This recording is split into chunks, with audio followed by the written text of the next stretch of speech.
we are done with following Messiah. Yeah, that's right. So it's been quite a wild ride, but we want to just take a few minutes. What do you guys think? Now that you've seen the whole series, what are your thoughts? Wow. Yeah, what a journey, really. You know, when we set out to do this, you don't really know what you're gonna get. And I think that's half the fun, is you don't really know what's around the next corner. It's mind-blowing, all the places that we went, like the levels of access that we had. That's a really special thing.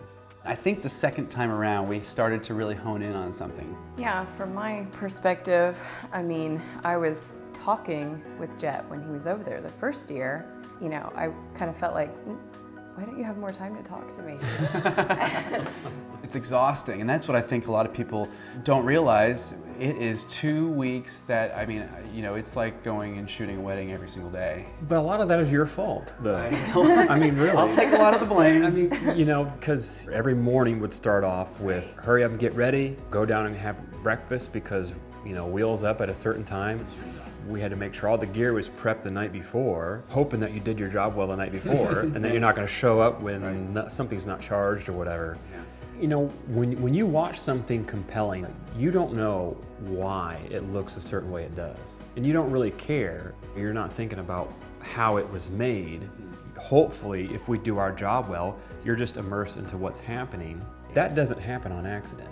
There isn't a magical camera that does it all. So, you know, you have like your main A and B cameras. You have a camera that's mostly just for slow-mo. We had a 360 camera there. And you think about all the different ways to capture sound and to light scenes and reflect. That stuff had to come with us. It did. We were going to the toolbox, so to speak, at every location and saying, what do we need for this to make it look really good? And you know, it's a whole combination of things. You know, if it doesn't sound good, people are going to lose it. If it doesn't look good, people aren't going to watch it, you know. Really? Really? You trying to pawn that off on us? We did. Just like slammed it in there. Like, all right, see you later. You think about, you know, after your day's planning and everything, it's wheels up and you start traveling to our first location of the day. But you're not just sitting back and looking out the window. We had some scenes that we had to shoot while traveling. I think about like Dani was all over the bus and like hanging on to stuff as we're driving around. I think what was helpful too is that I was seeing all of this stuff for the first time. You know, when we traveled on our own, I'm just always wanting to take pictures of everything and film everything just because like it's instilled in my brain. Dani was there essentially to capture these locations. Right.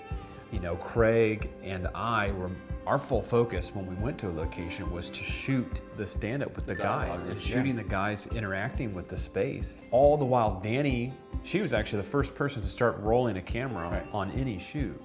And she really didn't stop until we tapped her on the shoulder and said, hey, we got to go to our next location. We left locations when we went to Israel for the first time going, I think we've got it. We left locations the second time around saying, we got this. We got this. We got too much. I think that's kind of how I felt sometimes. At times. You kind of wonder how, you know, Craig doing all the editing on this, he's thinking, you know, maybe last year was okay not having all the shots, but you know, like we came back with a lot of footage. But really that's the whole point.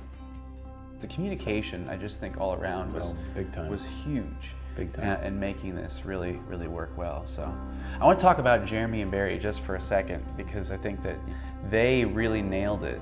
You know, when we were in the field, we crammed a lot of stuff into those scenes, and there was a lot of content that went into that, and we're all there and we're all talking about what needs to be said and, you know, how powerful this is, and, you know, the pictures and the images that go with it, and Barry's pointing stuff out that we need to make sure we get. But when the cameras started rolling and they went on camera, they were just on it, and that really helped a lot too. There wasn't a whole lot of standing around waiting for us to figure out what needs to be said. I think one location that really speaks to that was at Gallicantu. Action.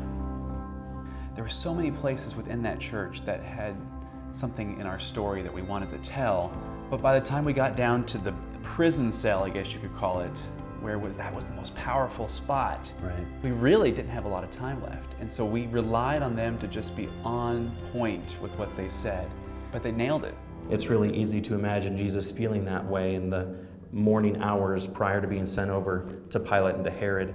And we nailed it with the shots, and when we left there, I remember we were running out the door asking you, do we get shots of this? Do we get shots of that? And you were getting shots of stuff as we were walking to the bus. Yes, I remember that. And I think you even made the comment that every time you saw me, my hair got bigger and bigger. But that's when you know she's racking up all the shots, right? She's putting them all inside her hair. That was a huge run and gun day for us. I think that's one of those elements of documentary filmmaking that, you know, you can't plan for everything, but as professionals, you try to eliminate as many variables as you possibly can. Like you said, you know, we would throw up at locations and all of a sudden we have to figure out how to frame out a tour group. Or there might be some sort of piece of heavy machinery working that, you know, we have to now figure out how to work around. That happened at almost every location when you're shooting, because there's no time to go and location scout ahead of time. Yeah. You just have to work with the conditions that you're given. I think our team really did a good job of doing that. Stu, is this what What's that? Is this what I signed up for? I think you'll never look at the parable of the sower again the same way. Right. I'll start with you. What was your favorite spot? It's a loaded question because we went to so many different places. I do think that Mount of Olives was probably my favorite because you could stand up there and see everything. You could stand up there and see the route that Jesus took. It was just an amazing view. And a lot happened up there too. You think that was kind of a pinnacle to what happened in Jesus' life there. So it's neat to think, I'm standing right here. What about you, Jet? Yeah, you know, I thought about that too. Like what really sticks out, and it's odd, but I think the Pool of Siloam actually was probably one of my favorite locations. I think what had a lot to do with it was that it was an active dig site. Yeah. And I think when I think about all my favorite places that we went to, a lot of them are because they are active dig sites, and I think that adds a layer of excitement.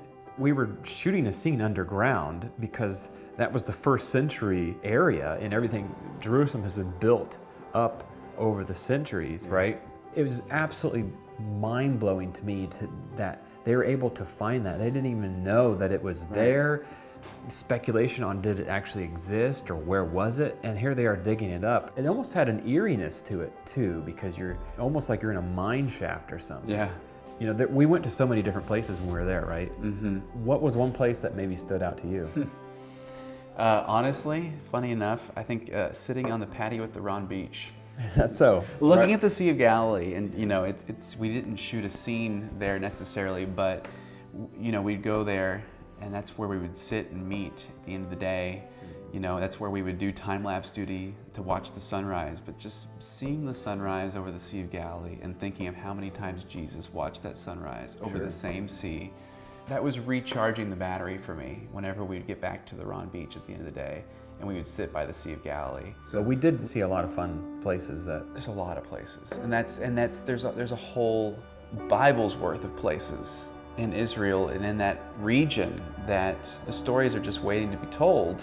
And that's what I think is so cool about what Appian Media is doing, and what everybody that's part of Appian Media is doing, is the Bible is true. And it becomes so evident when you start to look at these places and then read the passages that go along with those places. You can see that, you can visually see it, and there's not any doubt in your mind that that's not a true story.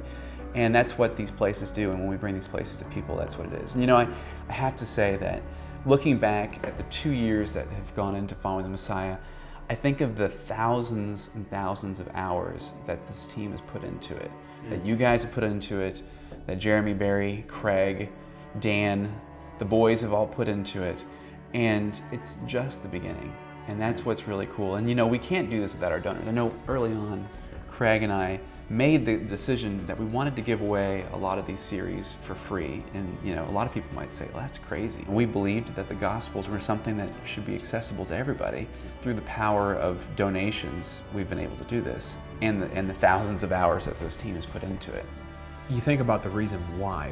Why would you want to be a part of this? And why was I excited to go back again, right? Because I could have said, no, you know, that was a lot to take on.